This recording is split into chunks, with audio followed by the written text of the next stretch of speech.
মধ্যপ্রাচ্যে দীর্ঘ ৩৯ দিন যুদ্ধের পর শান্তির খোঁজে এখন সবার নজর পাকিস্তানের রাজধানী ইসলামাবাদে। সেখানে যুক্তরাষ্ট্রের ভাইস প্রেসিডেন্ট জেডি ভেন্স সহ মার্কিন প্রতিনিধি দল এবং ইরানের উচ্চ পর্যায়ের দলের সাথে আলাদা বৈঠক করেছেন পাকিস্তানের প্রধানমন্ত্রী। দুই দেশের প্রতিনিধিদের নিয়ে ত্রিপাক্ষিক আলোচনায় জোর দিচ্ছে ইসলামাবাদ। এর আগে গুঞ্জন উঠেছিল ওয়াশিংটন ইরানের জব্দ করা অর্থ ছেড়ে দিতে রাজি, তবে হোয়াইট হাউস তা আনুষ্ঠানিকভাবে অস্বীকার করেছে। বিস্তারিত নাইম আহমেদের ডেস্ক রিপোর্টে।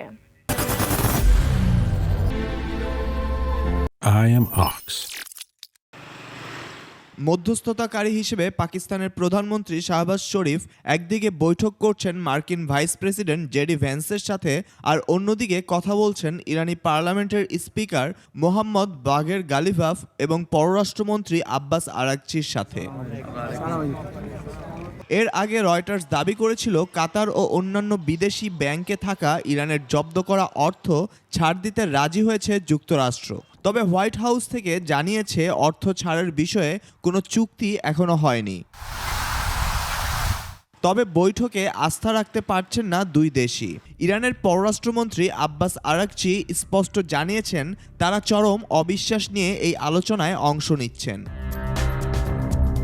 ইসলামাবাদে যখন শান্তির চেষ্টা চলছে তখন পরিস্থিতি আরও জটিল করে তুলেছে ইসরায়েল। তেল আবিব সাফ জানিয়েছে আগামী সপ্তাহে ওয়াশিংটনে লেবানিজ কূটনীতিকদের সঙ্গে বৈঠক হলেও হিজবুল্লাহর সঙ্গে কোনো যুদ্ধবিরতি নিয়ে আলোচনা করবে না তারা।